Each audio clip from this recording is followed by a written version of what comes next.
My mom didn't shed a tear. She didn't slam down the receiver with a dramatic crash. She didn't even bother to ask for a single reason why I'd chosen such a path for my wedding. She simply said, her voice dripping with disdain, "A backyard. Really, Clara, that's hardly a real wedding, is it? That sounds more like a garden party for people who can't afford better." Then, with a click, she hung up, leaving a chasm of silence in her wake. That was the precise, heart-sinking moment I knew, with a certainty that settled like lead in my stomach, that she wouldn't be there. It wouldn't be because she was suddenly ill. It wouldn't be because the chosen date inconveniently clashed with some prior engagement. It wouldn't even be because of some unforeseen family emergency. No, she wouldn't come because my wedding, in her carefully curated worldview, simply wasn't an event worth gracing with her presence. It wasn't grand enough to meet her exacting standards. It wasn't ostentatious enough to warrant her attention.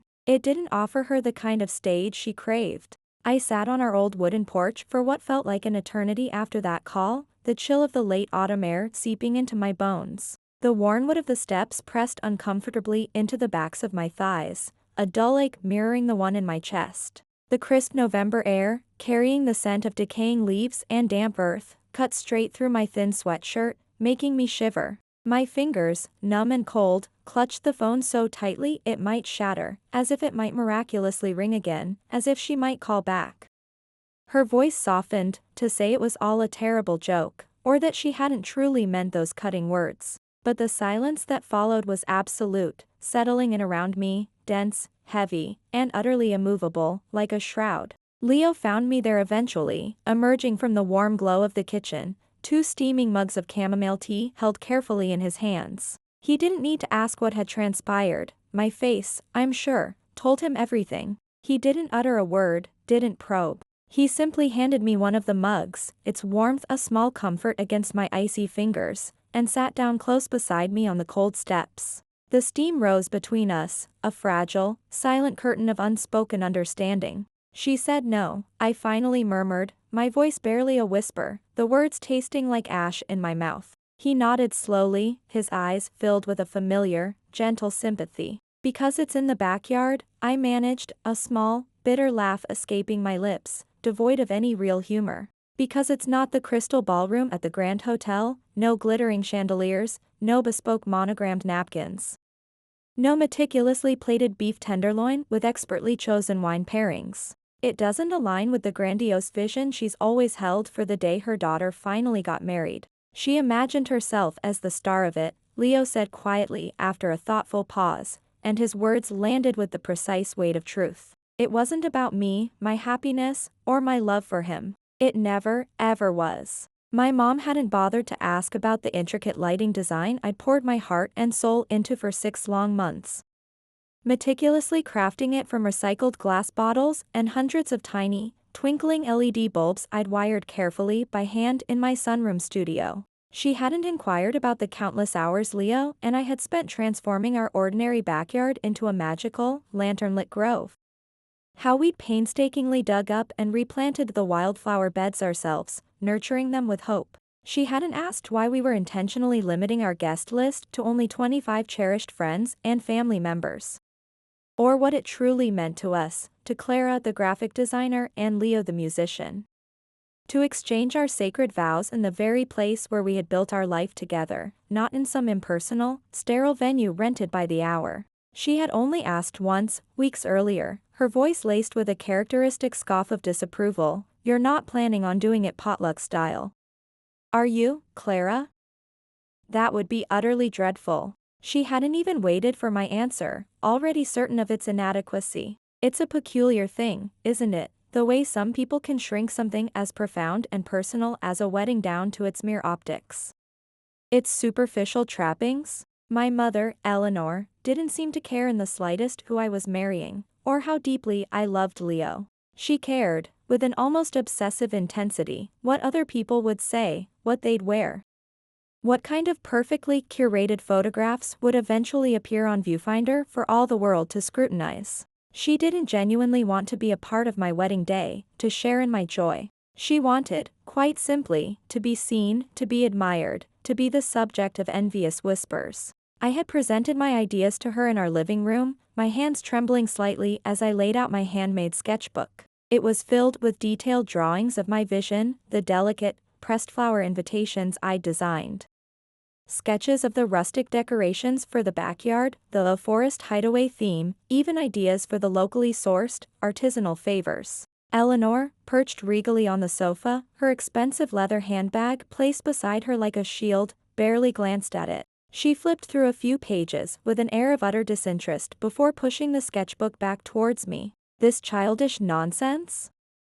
This is what you call a wedding, Clara, she'd said, her voice like ice. Are you actively trying to embarrass me? To ruin my reputation? Sophia's wedding was at the Crystal Ballroom, the finest hotel in the city. You clearly don't have the means or the taste for something like that. Then, with a deliberate, dismissive gesture, she'd pushed the antique lace ring pillow I'd lovingly crafted, a sample of my handiwork, to the edge of the coffee table, watching as it tumbled to the floor. The sight of it lying there, a small, discarded symbol of my efforts, made my eyes sting. I gave her an invitation anyway, a tangible olive branch. It was printed on thick, creamy cardstock, not just a casual email. It was embossed with a delicate floral design, subtly lavender-scented, and tied with a fine, pale silk thread, a testament to my skills as a graphic designer. No RSVP ever arrived. The morning it would have reached her, she sent me a single, curt text message. Looks like something a homeschooler cobbled together in their craft room. A bitter laugh almost escaped me then. She'd probably conveniently forgotten that I was homeschooled for 3 years, a decision made entirely at her insistence. What do you do when the very person who raised you, who is supposed to love and support you unconditionally, tells you, not with screams or curses, but with a chilling, quiet finality, that your life, your choices, your very essence, simply doesn't measure up? What do you do when your own mother decides that your most meaningful, most cherished day isn't even worth the minor inconvenience of an Uber ride across town? You grieve the relationship you wished you had. A deep, hollow ache settles in your chest. Then, you pick yourself up. You keep going. You hang those carefully wired lights with defiant determination. You press your simple, elegant dress with steady hands. You rewrite your vows, infusing them with even more love and personal meaning. And you make damn sure to record everything, every precious, authentic moment. The space I occupied in my mother's world, in Eleanor's carefully constructed reality, had always felt conditional, precarious. I was the second daughter, the quieter, more introspective one.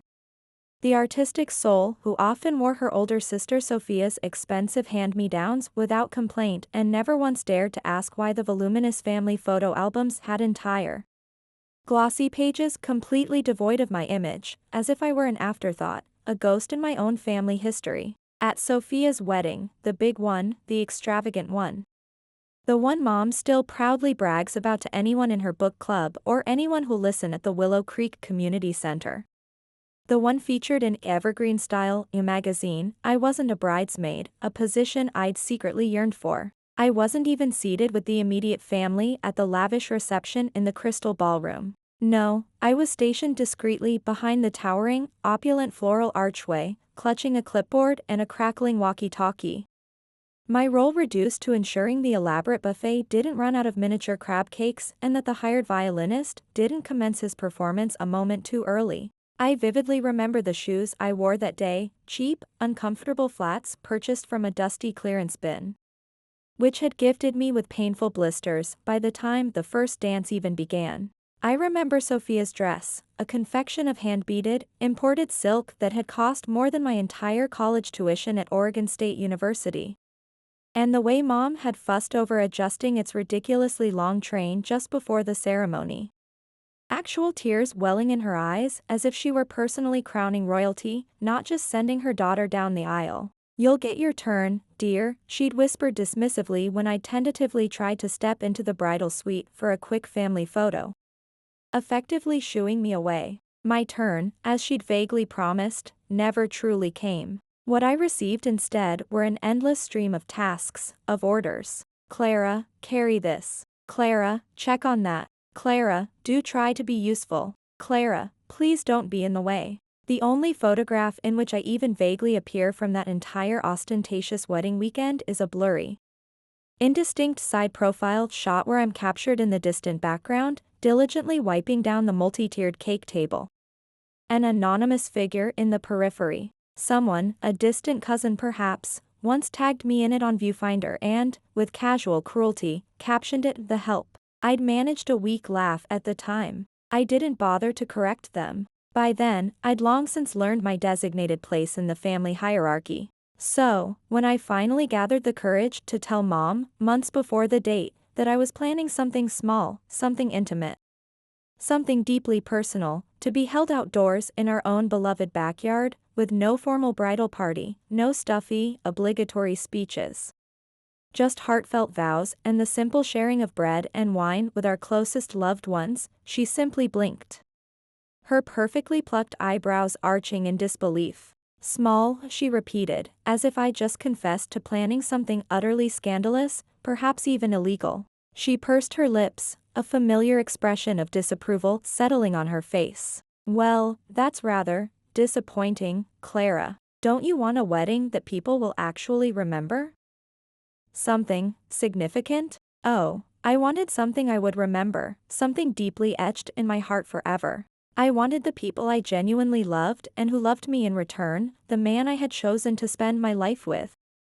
His gentle music drifting under an open sky, plates of delicious, wholesome food passed lovingly from hand to hand, not cold, uninspired chicken breast delivered by anonymous servers wearing impersonal name tags. I didn't need glittering chandeliers imported from France. I didn't need a $10,000, seven-tiered cake that tasted more of sugar than celebration. But Mom's carefully composed face, her dismissive tone, told me everything I needed to know. In her eyes, I had already failed. My choices, my very vision for my own wedding, clearly embarrassed her profoundly. It was I, not just the wedding, not its modest scale, but I, Clara, her daughter, who was deemed too small, too insignificant.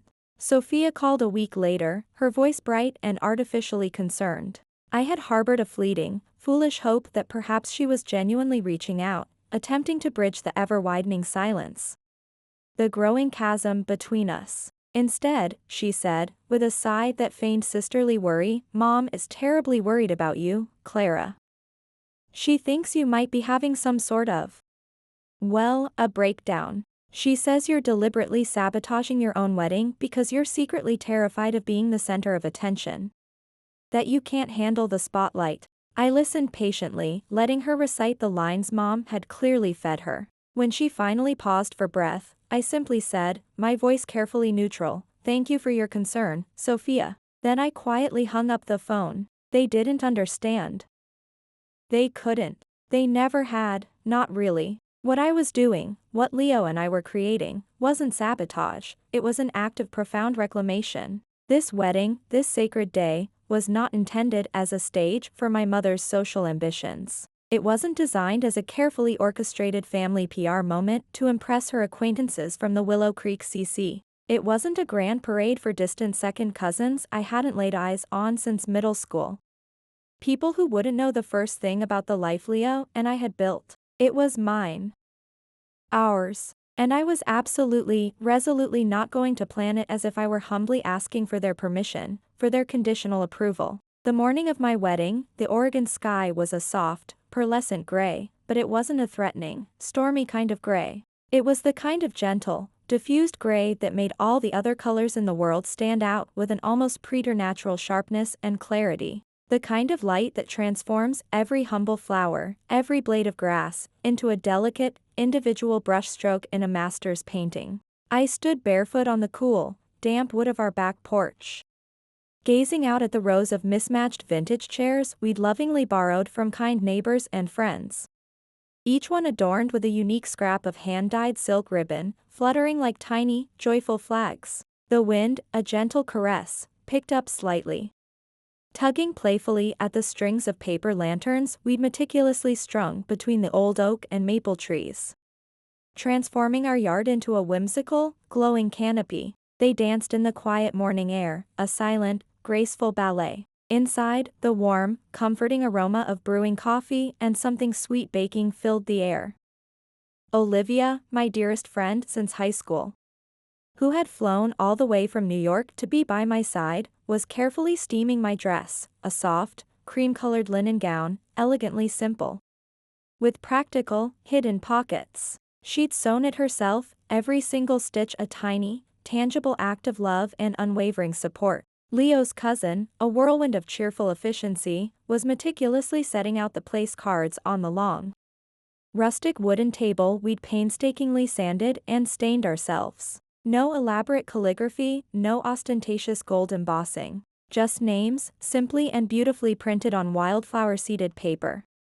So each cherished guest could take theirs home and plant a small piece of our day, watching something beautiful grow from it. I walked through the transformed space slowly, reverently, my bare feet cool on the dew-kissed grass, touching each lovingly arranged chair.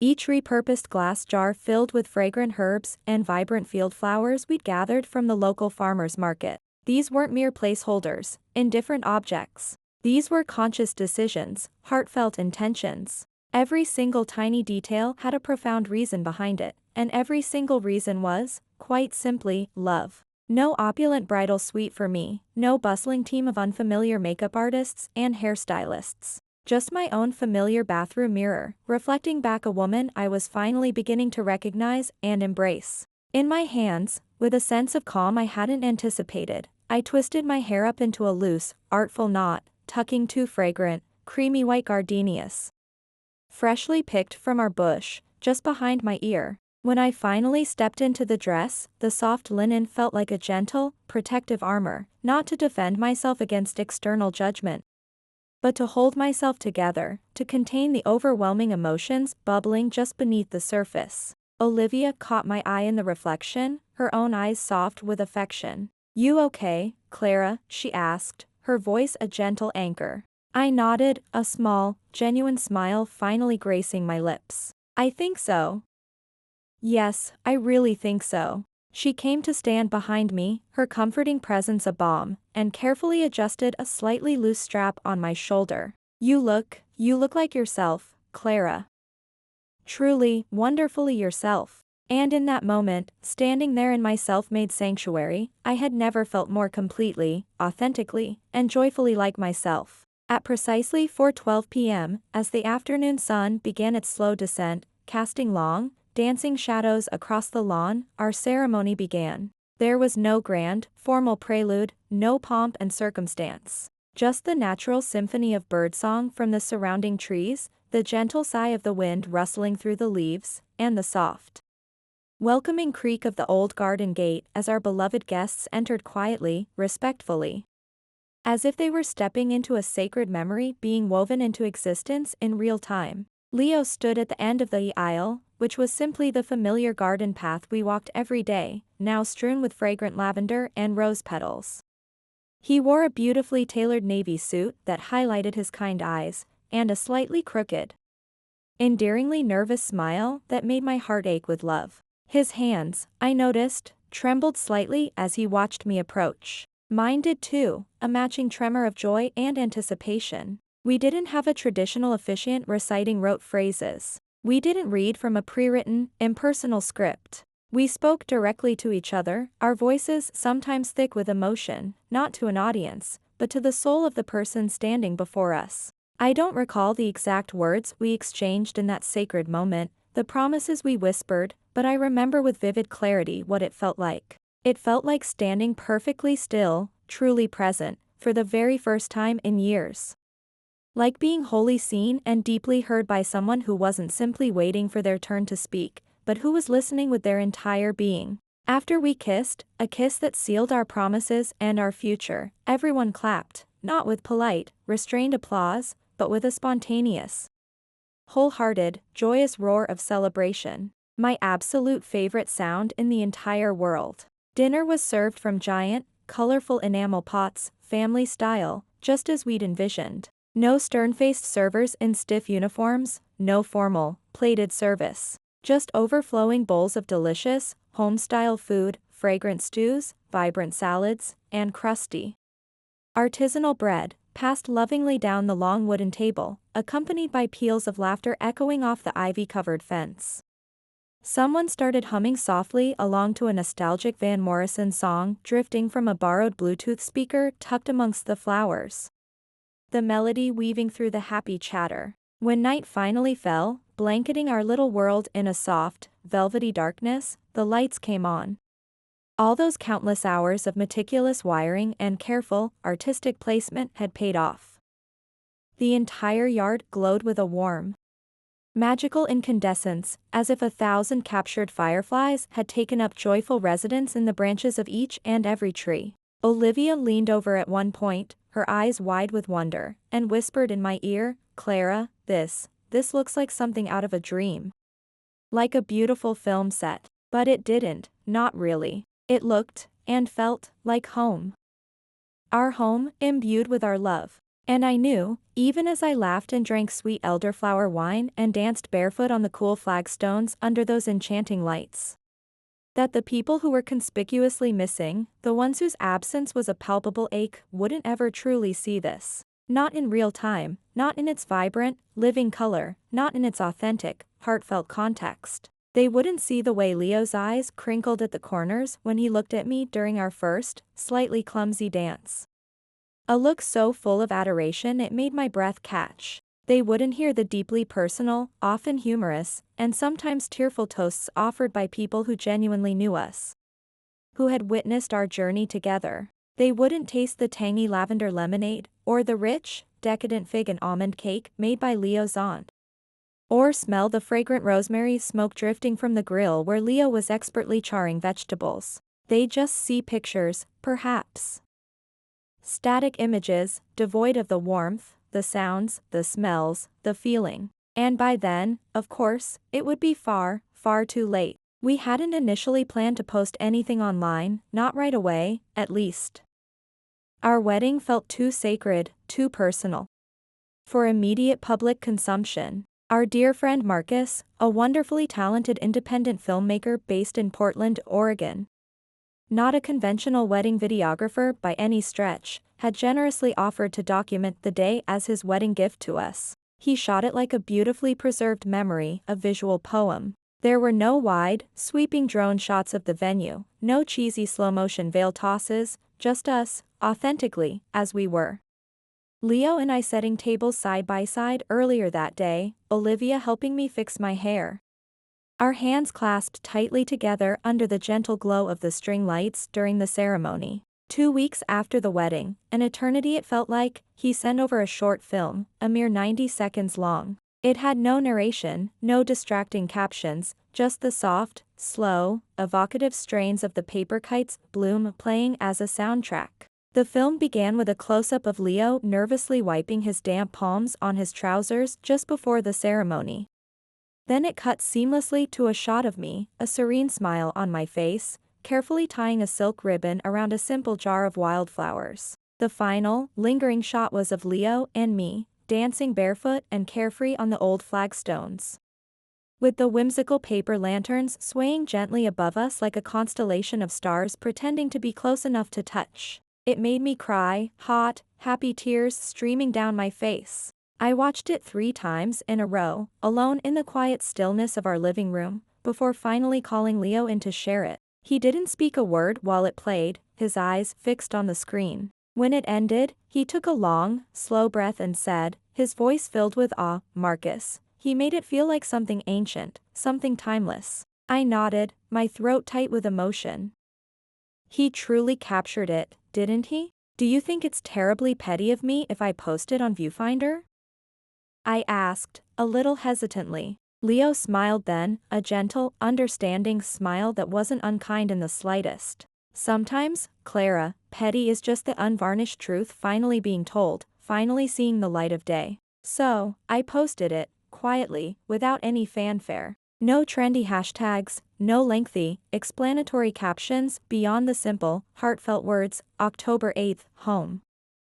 Love. And then I put my phone down, turned off the ringer, and went to bed, a sense of quiet peace settling over me. By the next morning, the views on Viewfinder had inexplicably passed 20,000. By noon, it had astonishingly crossed the 50,000 mark. By dinner time, a writer from Artisan Living, a niche but influential indie design blog I secretly admired, had sent me a direct message. "Excuse me, is this your wedding?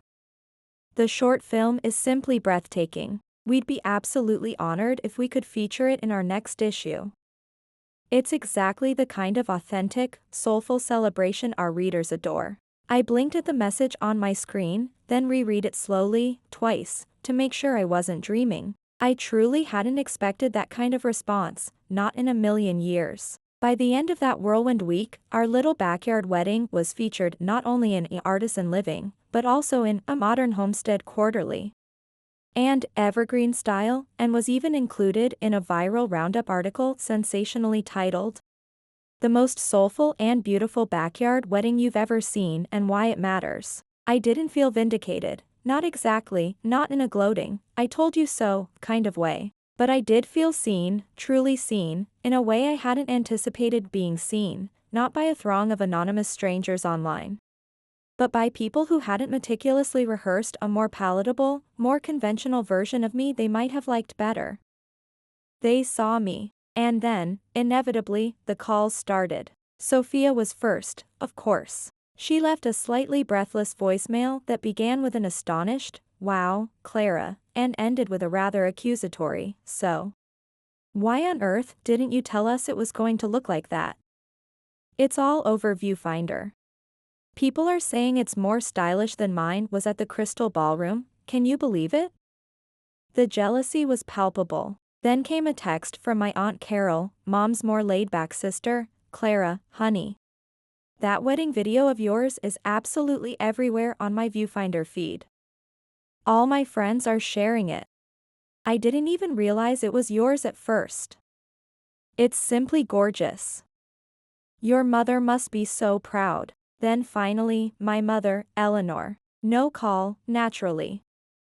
Just a series of terse, angry text messages, followed by several increasingly agitated voice messages. The first text was a single, chilling line, "Is this the wedding I was so pointedly uninvited to?" I stared at the screen for a long, heavy moment, the injustice of her words like a fresh slap in the face. Technically, she had been invited.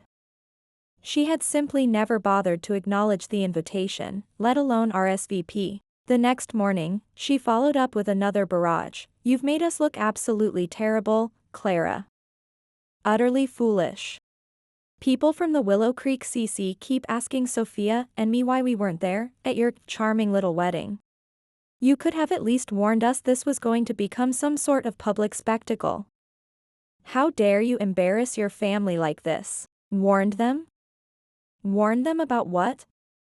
My happiness? I read her furious messages again, and then again, a knot of familiar frustration tightening in my chest. I wasn't entirely sure what part she found most upsetting, the undeniable fact that the wedding had happened, beautifully and joyfully, without her esteemed presence, or the inconvenient fact that it was now being lauded as something uniquely beautiful and authentic. This wasn't about her supposedly hurt feelings, I realized with a sudden, stark clarity. This was about her precious public image, her carefully constructed facade. It had always been about image. I didn't respond to her texts or her increasingly frantic voice messages right away.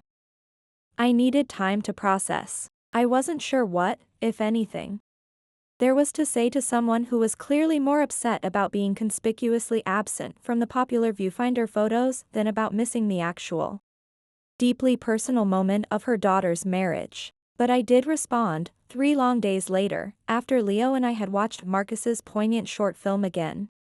This time with me curled up beside him on the sofa, a glass of calming red wine in my hand, and a long, contemplative silence had fallen after it ended. "You should let her see the full version, Clara," he said softly, his voice gentle but firm. "Not because she necessarily deserves it after everything, but because she clearly, profoundly, doesn't understand what she truly missed.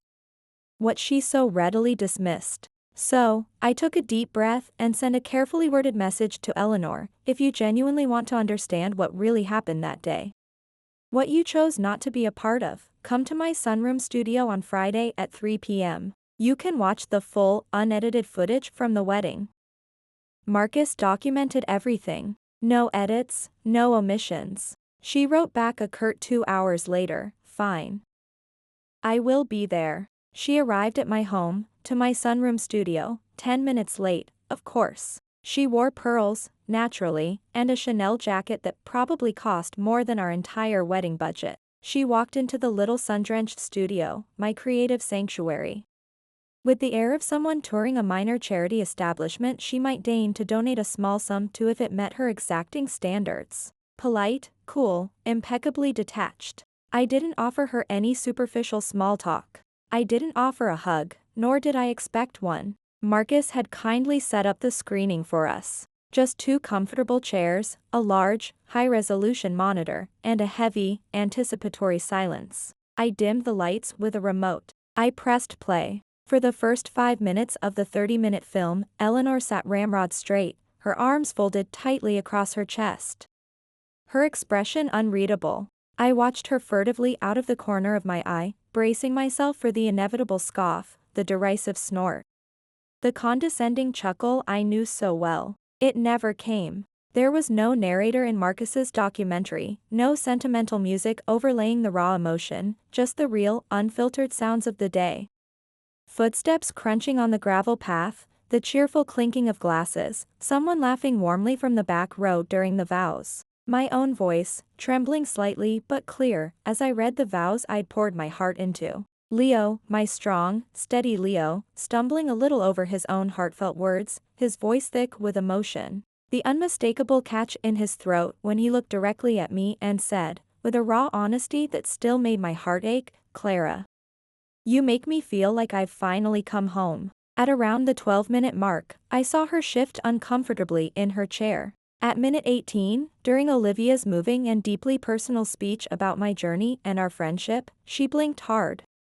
Several times in quick succession. At minute 20, when the screen filled with the joyful, uninhibited image of Leo and me dancing under the canopy of glowing paper lanterns. Those warm planets suspended in the twilight sky, she exhaled slowly, a long, shaky breath.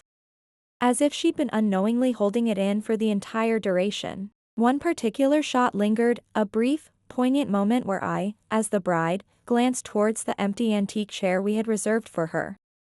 My expression a fleeting mixture of hope and sorrow. When the footage finally ended, I paused the screen on a still image of the now empty backyard, the mismatched chairs slightly askew.